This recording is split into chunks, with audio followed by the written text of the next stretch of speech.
दीपांशु, मुझे लग रहा है कि जैसे आशीष ने कहा, आई थिंक इस बार सब्सिडी बढ़ेगी और मोस्ट इम्पोर्टेंटली जो न्यूट्रिएंट्स का जो एलोकेशन है वो शायद बढ़ने की उम्मीद है। सबसे बड़ी बात, एग्री इकोनॉमी को लेके गवर्नमेंट डेफिनेटली इस बजट में बड़े अनाउंसमेंट्स करेगी, क्योंकि वो चाहेगी कि यहाँ पे जो एग्रीकल्चर का जो कंपोनेंट है जीडीपी का, वो बरकरार रहे और यहाँ पे इंसेंटिव जरूर मिलेंगे। तो मेरे ख्याल से जैसे स्पेशलिटी केमिकल्स में दीपक फर्टिलाइजर्स है, फिर एग्रोकेमिकल्स में हेरम्बा इंडस्ट्रीज है, यूपीएल है। हमको इस स्पेस में जो स्टॉक पसंद है दीपांशु, वो कोरोमंडल इंटरनेशनल है। बहुत ही बड़ा प्लेयर है यूरिया और फॉस्फेटिक फर्टिलाइजर्स में, इनफैक्ट क्रॉप प्रोटेक्शन में भी काफी बड़ा शेयर है। तो मुझे लग रहा है कि स्टॉक ऊपरी लेवल से काफी गिर चुका है। यहाँ पे सेकंड क्वार्टर थोड़ा सा वीक था नंबर्स के पॉइंट ऑफ व्यू से, बट मैनेजमेंट ने कहा है कि अभी बैकवर्ड इंटीग्रेशन की प्रयास वो कर रहे हैं और होपफुली आने वाला साल इनके लिए अच्छा रहेगा। तो यहाँ पे अगर कोई बड़ा पॉजिटिव अनाउंसमेंट बजट में आता है तो मुझे लग रहा है कि 12 से 15 महीने में 900 रुपए का टारगेट कंफर्टेबली पॉसिबल है। क्वालिटी कंपनी है और इसको डेफिनेटली करंट लेवल्स पे खरीदना चाहिए। एब्सोल्युटली। तो कोरोमंडल पर रखिए नजर। वैसे पूरे स्पेस के लिए आप एक्सपेक्ट कर सकते हैं कुछ बड़े अनाउंसमेंट्स इस बजट में आते हैं? दीपांशु, रियल एस्टेट और हाउसिंग पे डेफिनेटली इस बजट में पॉजिटिविटी आएगी, क्योंकि गवर्नमेंट के पॉइंट ऑफ व्यू से सबसे ज्यादा एम्प्लॉयमेंट इन सेक्टर से आता है।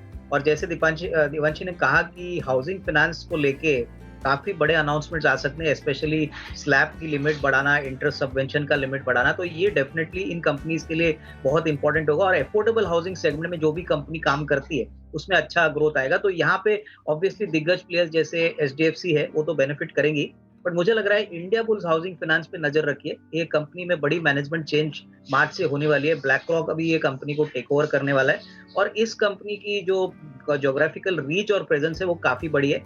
प्रीवियसली कंपनी का थोड़ा बहुत मैनेजमेंट को लेके काफी इश्यूज थे, लेकिन अभी ये कंपनी एक एमएनसी कंपनी हुई है और आगे चल के हमको लग रहा है कि ग्रोथ मोमेंटम वापस सिग्निफिकेंटली आएगा। तो यहाँ पे करंट लेवल पे बहुत अट्रैक्टिव लग रहा है, करीबन 210-215 का रेट है। मुझे लग रहा है अगले 12 से 15 महीने में 300 रुपए का टारगेट प्राइस कंफर्टेबली पॉसिबल है, क्योंकि not only tailwinds but in fact financials भी काफी अच्छी तरह से इम्प्रूव। बिल्कुल। तो हाउसिंग सेक्टर पर रखिए नज़र। एंड ऑफ कोर्स अगर आपको घर बनाना है तो फिर हाउसिंग लोन देने वाली कंपनीज पर भी आपको बड़ा एक्शन आते हुए दिख सकता है। तो इंडिया बुल्स हाउसिंग, ये है अविनाश जी की पसंद। नहीं, बिल्कुल। मैं समझता हूँ कि पिछले बजट के बाद इस बजट में भी मैन्युफैक्चरिंग सेक्टर को काफी बूस्ट मिलने की पॉसिबिलिटी है। और जैसे कुशल ने कहा कि जो इक्विपमेंट बनाने वाली कंपनीज है जैसे सीमेंस है, कमिंस है, केएसबी है, हमको लग रहा है कि यहाँ पे डेफिनेटली बेनिफिट्स आएगी। बट मैं समझता हूँ जब सबसे बड़ा प्लेयर यहाँ पे जो ऑपरेट करता है और जिसका सबसे बड़ा एक्सपोजर कैपिटल गुड्स में, वो एलएनटी है। एलएनटी इंफ्रा और कैपिटल गुड्स का कॉम्बिनेशन है और जिस प्रकार की ऑर्डर बुक Q2 के बाद ऑर्डर इनफ्लो ऑलमोस्ट 50% से बढ़ा था, ऑर्डर बैकलॉग भी काफी स्ट्रांग है और एग्जीक्यूशन भी अभी काफी अच्छी हो रही है। तो मुझे लग रहा है कि एलएनटी 1900 रुपीज में बहुत अच्छा विकल्प हो सकता है। एकदम नियर टर्म के लिए 2200-2300 का टारगेट प्राइस पॉसिबल है, लेकिन मुझे लग रहा है कि कंप्लीट कैपिटल गुड्स थीम में एलएनटी एक अंडर वैल्यूड शेयर अभी भी है, जहां पे अच्छी खासी अपसाइड आपको मिलेगी। ओके, तो ये है आपके लिए एलएनटी, ऑफ कोर्स सेक्टर की सबसे बड़ी कंपनी जहां पर आपको रखनी है नज़र। नहीं, बिल्कुल। मैं समझता हूँ कि रूरल इकोनॉमी को बूस्ट देने के लिए डेफिनेटली गवर्नमेंट कुछ ना कुछ करेगी और इसका फायदा जो कंपनीज का बड़ा एक्सपोजर है, स्पेशली लीवर, डाबर, डेफिनेटली इनको मिलना चाहिए, क्योंकि इनका बहुत बड़ा रूरल बेस है। इनफैक्ट ये एक्चुअली काफी ऑटो कंपनीज को भी बेनिफिट करेगी, क्योंकि ऑब्वियसली जिनका बड़ा रूरल एक्सपोजर है वो डेफिनेटली बेनिफिट करेंगी। बट मैं समझता हूँ कि कंजम्पशन में बहुत सारी कैटेगरीज आते हैं, जैसे पिज्जा की कंपनीज है, होटल की कंपनीज है, बट एफएमसीजी स्पेस में मुझे लग रहा है Deepanshu, Godrej consumer definitely attractive लग रहा है ये, क्योंकि इनका ग्लोबल जो रीच है प्लस डोमेस्टिक रीच है वो काफी सिग्निफिकेंट है। करीबन 55-56% डोमेस्टिक बिजनेस से आता है, 22-23% अफ्रीका बिजनेस से आता है। इन्होंने क्लियरली कहा है कि ये अपने लॉजिस्टिक्स को इंप्रूव करेंगे, अपनी मार्केट शेयर बढ़ाएंगे। और जैसे कि पिछले क्वार्टर में डिस्पाइट कॉम्पिटिटिव पोजीशन इन्होंने अच्छी परफॉर्मेंस दी है। तो मेरे ख्याल से ये लेवल एक अच्छा एंट्री पॉइंट हो सकता है करीबन 12-15 महीने के लिए। करीबन 1050 का टारगेट प्राइस लेके ये मुझे लग रहा है कि एफएमसीजी में अच्छा आउट परफॉर्मिंग स्टॉक साबित हो सकता है। तो ये मेरी तरफ से एक अच्छा पिक है। मुझे लग रहा है कि अभी भी करंट प्राइस पे काफी अच्छा अट्रैक्टिव वैल्यूएशन पे। ओके, तो अट्रैक्टिव वैल्यूएशंस आ सकती हैं एफएम, बिल्कुल। तो बड़ा फायदा हो सकता है। Avinash ji, power for all of course एक सरकार का टारगेट रहा है। इसके अलावा पिछले बजट में ग्रीन हाइड्रोजन की बात करी थी, पर अब तक उस पर उतना बड़ा एक्शन नहीं दिखा है। इस बार क्या एक्सपेक्ट करें सर पावर के लिए? नहीं, बिल्कुल दीपांशु, पावर सेक्टर में बड़े अनाउंसमेंट्स आने की बात है और मुझे लग रहा है कि रिन्यूएबल और ग्रीन एनर्जी पे बहुत बड़ा फोकस शायद इस बजट में अनाउंसमेंट आएंगे। और मुझे लग रहा है कि जो पावर जनरेटिंग कंपनीज है, स्पेशली अगर टाटा पावर की बात करें, तो ये एक ऐसी कंपनी है जो ऑलरेडी रिकॉर्ड पे जाके कही है कि FY25 तक वो 60% अपना रिन्यूएबल एनर्जी पोर्टफोलियो बनाना चाहते हैं, करीबन 25 गीगावाट। इलेक्ट्रिक व्हीकल के इंफ्रास्ट्रक्चर पे तो ऑलरेडी इन्होंने बहुत बड़ा काम किया है। तो मुझे लग रहा है कि कहीं ना कहीं ये एक ऐसी कंपनी है जहाँ पे आपको पावर जनरेशन भी मिल रहा है, रिन्यूएबल एनर्जी भी मिलेगा और इलेक्ट्रिक व्हीकल इंफ्रास्ट्रक्चर मिलेगा। तो ये डेफिनेटली एक बहुत अच्छा विकल्प पॉसिबली साबित हो सकता है, not only for the next 12 months but एक मल्टी ईयर स्टोरी।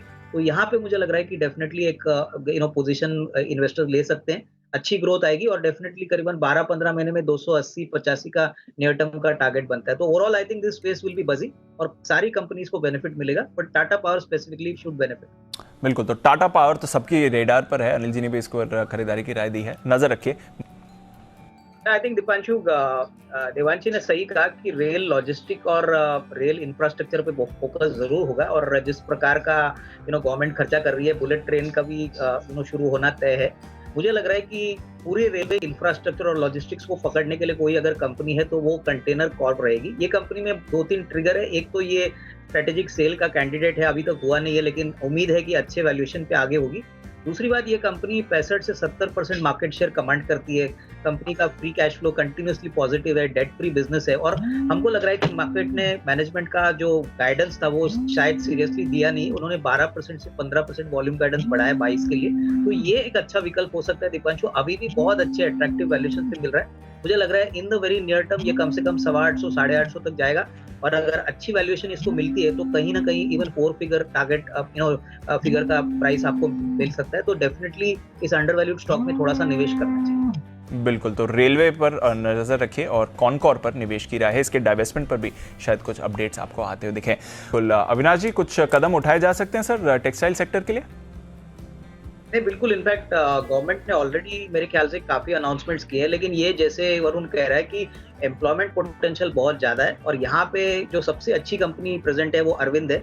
इनफैक्ट कल कंपनी ने अपने तीसरे तिमाही के रिजल्ट्स डिक्लेयर किए, बहुत ही बढ़िया नंबर्स और मैनेजमेंट कमेंट्री बहुत ही स्ट्रांग थी। उनका मानना है कि Q4 में भी अच्छे नंबर्स आने की उम्मीद है।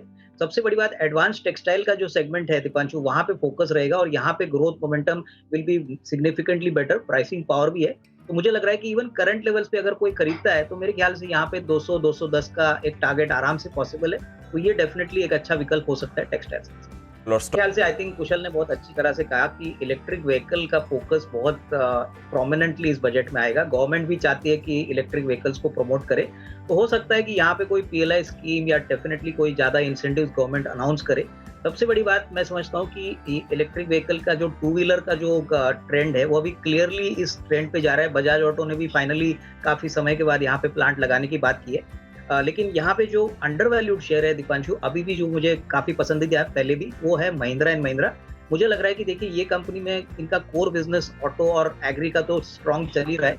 दूसरी बात, ऑलरेडी ऐसे रिपोर्ट्स आए हैं कि यहाँ पे ग्रुप में बड़ी रिस्ट्रक्चरिंग होगी, वैल्यू अनलॉकिंग के लिए जगह मिलेगी और अभी हाल ही में इन्होंने हीरो मोटर के साथ एक इलेक्ट्रिक व्हीकल का एक करार किया है जहाँ पे महिंद्रा इनकी गाड़ियां मैन्युफैक्चर करेंगे। तो इलेक्ट्रिक व्हीकल का बेनिफिट जरूर M&M जैसी कंपनी को मिलेगा और अर्निंग्स ग्रोथ अभी भी काफी स्ट्रॉन्ग आने वाले दिनों में आने की अपेक्षा है। तो यहाँ पे करीबन 1050-1100 का टारगेट प्राइस लेके इसको इस प्राइस पे भी खरीदे तो अच्छा खासा